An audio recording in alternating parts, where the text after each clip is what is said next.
අයිබෝවන් හැමදෙනෙක්ටම Techspenzer YouTube channel එකට ඔයාලා හැමදෙනෙක්වම සාදරයෙන් පිළිගන්නවා. ඉතින් අද අපි කතා කරන්න යන්නේ ලංකාවට අලුතින්ම ආව mid range smartphone එකක් වෙන Vivo Y27s smartphone එක ගැන. ඉතින් ඔයාලට විශේෂයෙන්ම දෙයක් කියන්න ඕන මේ smartphone එක ගැන හොඳ idea එකක් ගන්න නම් මේ වීඩියෝ එක skip නොකර දිගටම බලන්න.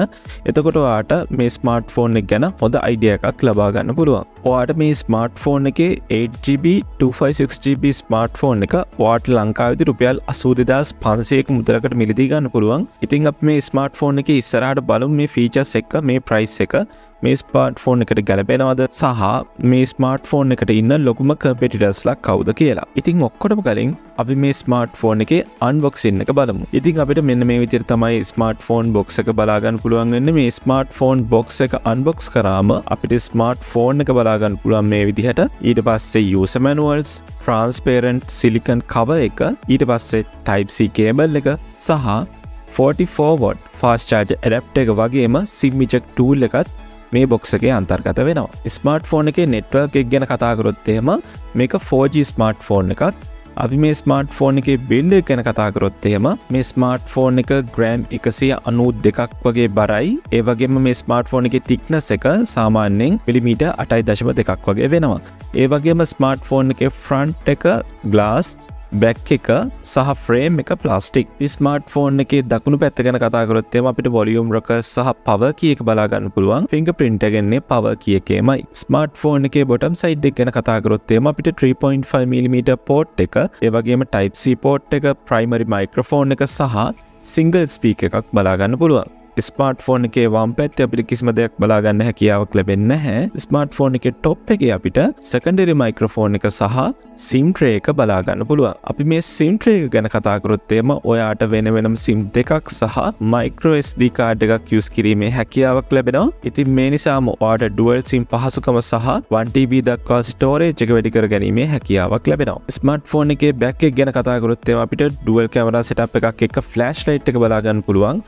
අපිට matte finish එකක් තමයි back එකේ බලා ගන්න පුළුවන් වෙන්නේ. ඉතින් මේ ස්මාර්ට්ෆෝන් එකේ display specs ගැන කතා කරොත් එම අපිට අංගල් 6.64ක IPS LCD display එකක් තමයි ලැබෙන්නේ 90Hz refresh rate එකක් එක්ක. ඒ වගේම 395 ppi density එකක් ලැබෙනවා. මේ නිසා ඔයාට හොඳ sharpness එකක් මේ display එකේ බලා ගන්න පුළුවන්. මේ ස්මාර්ට්ෆෝන් එකේ resolution එක වෙන්නේ 1080 වැඩි කිරීම 2388 pixel. අපිට මේ display එකේ 650ක nits අගයක් බලා ගන්න පුළුවන්. ඉතින් සාපේක්ෂව හොඳින් හිරු එළිය වැටලා තියෙන වෙලාවට සාපේක්ෂව average මට්ටමේ මේ display එක use කිරීමේ හැකියාවක් ලැබෙනවා. ඒ කෙසේ වෙතත් මේ ස්මාර්ට්ෆෝන් එකේ මේ price range එකේ හැටියට IPS LCD display එකක් use කරපු එක ගැන ගැටලුවක් තියෙනවා. ඉතින් මේක මේ ස්මාර්ට්ෆෝන් එකේ තියෙන downgrade එකක් විදිහට තමයි පිට සලකන්න වෙන්නේ. ඉතින් අපි මේ ස්මාර්ට්ෆෝන් එකේ platform specs ගැන කතා කරොත් එම අපිට Android 13 base Fun Touch OS 13 තමයි බලා ගන්න පුළුවන් වෙන්නේ. ඇත්තටම Fun Touch කියලා කියන්නේ ගොඩක් හොඳ UI එකක්. ඒකින් ඔයාට මේ ස්මාර්ට්ෆෝන් එකේ performance smoothly handle කර ගැනීමේ හැකියාවක් තියෙනවා. ඒ වගේම chipset එක ගැන කතා කරොත් මේ ස්මාර්ට්ෆෝන් එකේ බලා ගන්න පුළුවන් වෙන්නේ අපිට Qualcomm Snapdragon 680 6nm chipset එක. ඉතින් මේ chipset එක අවුරුදු 2ක් වගේ පරණ chipset එකක්. මේ chipset එකත් එක්ක අපිට octa-core processor එකක් තමයි ලැබෙන්නේ. ඒ වගේම clock speed එක MHz 2400යි. ඒ වගේම GPU එක Adreno 610 විදියට තමයි බලා ගන්න පුළුවන් වෙන්නේ. මේ chipset එකේ CPU performance average මට්ටමක, gaming performance උත් average මට්ටමක තියෙන්නේ. ඉතින් මේ chipset එකෙන් battery එකට හොඳ support එකක් දෙනවා. මේ multi core සහ single core performance උත් average මට්ටමක තියෙන්නේ. Antutu benchmark එකකත් ලක්ෂ 3කට වඩා තියෙනවා. නමුත් මේ chipset එකෙන් මම recommend කරන්න ඔයාට multitasking වැඩ සාපේක්ෂව කරගෙන යන්න පුළුවන්. නමුත් heavy games සහ heavy apps වලට නම් මේ smartphone එක recommend කරන්න බෑ. ඔයාට casual games වලට මේ smartphone එක recommend කරන්න පුළුවන්. ඔයාට Free Fire, COD වගේ game play කරද්දී ඔයාට medium settings වලින් හොඳින් මේ games play කරගැනීමේ හැකියාවක් තියෙනවා. නමුත් මේ refresh rate එකත් එක්ක ඔයාගේ frame drop වීමේ හැකියාවක් තියෙනවා. අපි මේ smartphone එකේ RAM සහ storage ගැන කතා කරොත් අපිට 8GB RAM එකක් ලැබෙනවා. RAM එක විදිහට inbuilt 8GB RAM එකක්. ඉතින් අපිට මේට අමතරව additional 8GB virtual RAM එකක් ලැබෙනවා. ඉතින් ඔක්කොම එකට එකතු වුණාම 16GB දක්වාට RAM එක use කිරීමේ හැකියාවක් ලැබෙනවා. 256GB onboard ROM එකක් ලැබෙනවා. සහ ඔයාට micro SD card එක use කරලා ඔයාට 1TB දක්වා storage එක වැඩි කර ගැනීමේ හැකියාවක් තියෙනවා. ඉතින් මේ overall platform specification ගැන කතා කරොත් එහෙම මම chipset එකට කිව්වා වගේ ඔයාට මෙතනදී average මට්ටමක performance එකක් තමයි බලා ගන්න පුළුවන් වෙන්නේ. මේ නිසාම ඔයාට සාමාන්‍යයෙන් single tasking වැඩ කරන්න නැත්නම් multitasking වැඩ කරන්න average මට්ටමක හැකියාවක් තියෙනවා. ඒ වගේම casual games play කරන්න HD quality එකෙන් video record කරගන්න මේ chipset එක සහ මේ smartphone එකේ platform specs ප්‍රමාණවත් heavy games සහ heavy apps වලට නම් මේ smartphone එක recommend කරන්න බෑ. අපි මේ smartphone එකේ camera specs ගැන කතා කරොත් එහෙම අපිට rear cam එක විදිහට dual cam setup එකක් තමයි බලා ගන්න පුළුවන් වෙන්නේ 50MP wide cam එකක් සහ 2MP depth cam එකක් විදිහට. ඉතින් මේ rear cam එකෙන් ගන්න daylight photos ගැන කතා කරොත් එහෙම අපිට හොඳ dynamic range එකක් බලා ගන්න පුළුවන්. ඒ වගේම pictures වල details තරමක් හොඳින් බලා ගැනීමේ හැකියාවක් තියෙනවා. ඒ වගේම sharpness එකත් තරමක් හොඳයි. ඒ වගේම contrast එකත් හොඳ මට්ටමක තියෙනවා. daylight portrait photos ගැන කතා කරොත් එහෙම subject separation එක තරමක් හොඳයි. ඒ වගේම night mode සහ low light photos ගැන කතා කරොත් එහෙම average මට්ටමක quality එකක් අපිට ඒ photos වලත් බලා ගැනීමේ හැකියාවක් තියෙනවා. low light photos වල තරමක noise ගතියක් තියෙනවා.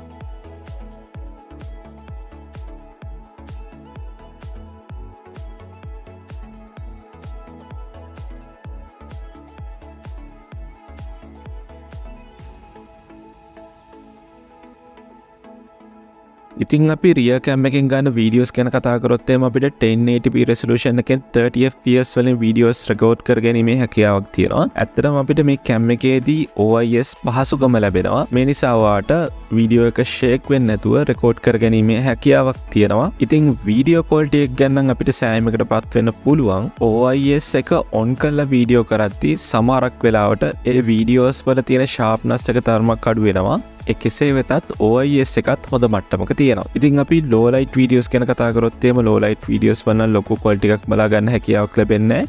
නමුත් average මට්ටමක quality එකක් අපිට බලා ගන්න පුළුවන්. ඒ smartphone එකේ selfie cam එක ගැන කතා කරොත් එහෙම අපිට 8MP selfie cam එකක් තමයි ලැබෙන්නේ. ඉතින් මේ smartphone එකේ selfie cam එකෙන් ගන්න photos උත් average මට්ටමක තියෙනවා. daylight photos, night mode සහ low light photos ගන්න ලොකුවට සෑයමකටපත් වෙන්න බෑ selfie cam එකේ. සහ selfie cam එකෙන් ගන්න videos ගැන කතා කරොත් එහෙම අපිට 1080p resolution එකෙන් 30fps වලින් videos record කර ගැනීමේ හැකියාවක් තියෙනවා. ඉතින් selfie videos වලටත් average මට්ටමක quality එකක් තියෙනවා. ඉතින් overall camera performance ගැන කතා කරොත් එහෙම ඔයා video production කරන කෙනෙක් නම් ඔයා YouTube videos කරන් පටන් ගන්න කෙනෙක් වගේ නම් මේ smartphone එකේ කැමරාව තරමක් ප්‍රමාණවත්. ඉතින් selfie cam එකෙන් vlog එකක් වගේ කරන්න බලාපොරොත්තු වෙන කෙනෙක් වගේ නම් මේ smartphone එක recommend කරන්න බෑ. නමුත් ඔයාට rear cam එකෙන් ලොකු වැඩක් කරගන්න පුළුවන් වේවි. අපි මේ smartphone එකේ battery specs ගැන කතා කරොත් එම අපිට 5000 mAh battery එකක් ලැබෙන්නේ 44W wired charging facility එකත් එක්ක. මේ smartphone එකේ battery life එක නම් හොඳ මට්ටමක තියෙනවා. ඉතින් මේ 44W fast charging facility එක නිසා ඔයාට සාමාන්‍ය පැය එකමාරකින් වගේ මේ smartphone එක 0.0 ඉඳන් 100ක් දක්වා charge කර ගැනීමේ හැකියාවක් තියෙනවා. ඉතින් battery එක ගැන නම් කියන්න කිසි complaint එකක් නැහැ. battery performance වල quality එක නම් හොඳ මට්ටමක තියෙනවා. මේ smartphone එකේ sensors ගැන කතා කරොත් එම අපිට fingerprint sensor එක power key එකේමයි බලා ගන්න පුළුවන් වෙන්නේ. ඇත්තටම මේක ගොඩක් accurate. ඒ වගේම අපිට accelerometer එක, gyro එක, proximity සහ compass sensors බලා ගන්න පුළුවන්. ඉතින් අනෙත් specs ගැන ගත්තොත් එම අපිට Wi-Fi පහසුකම ඒ වගේම Bluetooth 5.0 තමයි බලා ගන්න පුළුවන් වෙන්නේ. ඒකත් මේ smartphone එකේ තියෙන පොඩි downgrade එකක්. ඉතින් අපිට charging port එක විදියට type C එකක් හම්බෙන්නේ. ඉතින් අපිට මේ smartphone එකේදී NFC පහසුකමත් ලැබෙනවා. ඉතින් මම කිව්වා මේ smartphone එකට ඉන්න ලොකුම competitorsලා දෙන්න කවුද කියලා. ඒ තමයි Redmi Note 12 4G smartphone එකයි Samsung Galaxy A05s smartphone එකයි. ඉතින් මේ price tag එක ගැන කතා කරොත් නම් අහසට පොළොව වගේ Redmi සහ මේ Vivo smartphone එකේ price tag එක Redmi Note 12 4G smartphone එක price එක ගොඩක් අඩුයි මේ smartphone එකට වඩා. සාමාන්‍යයෙන් Redmi Note 12 4G smartphone එකේ 8GB 256GB smartphone එක වෙන්නේ රුපියල් 65000ක් වගේ මුදලක්. නමුත් මේ smartphone එක 82500ක් වගේ වෙනවා. අපි මේ specs චුට්ටක් compare කරලා බලමු. මොකද්ද මේ smartphones තුනෙන් හොඳම ස්මාර්ට් ෆෝන් එක කියලා. හරි අපි ස්පෙක්ස් කිහිපයක් කම්පෙයාර් කරලා බලමු මොකක්ද හොඳම ෆෝන් එක කියලා. ඉස්සරවම අපි ඩිස්ප්ලේ එක කන්සිඩර් කරමු. අපි ඩිස්ප්ලේ ස්පෙක්ස් ගැන කතා කරොත් එහෙම අපිට Vivo Y27s ස්මාර්ට් ෆෝන් එකේ අඟල් 6.67 IPS LCD ඩිස්ප්ලේ එකක් තමයි 90Hz refresh rate එකක් එක්ක ලැබෙන්නේ. අපිට අඟල් 6.67ක AMOLED ඩිස්ප්ලේ එකක් Hz 120ක refresh rate එකක් එක්ක ලැබෙනවා.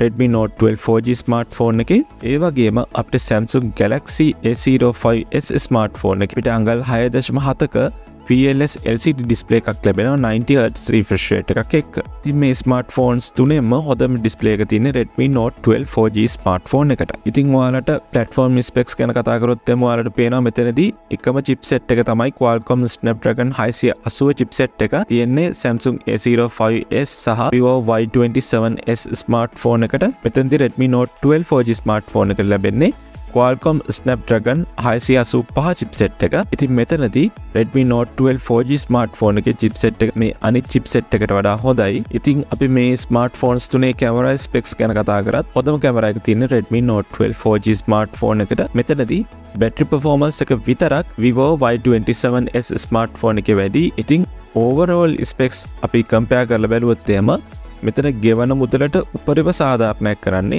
Redmi Note 12 4G ස්මාර්ට්ෆෝන් එක.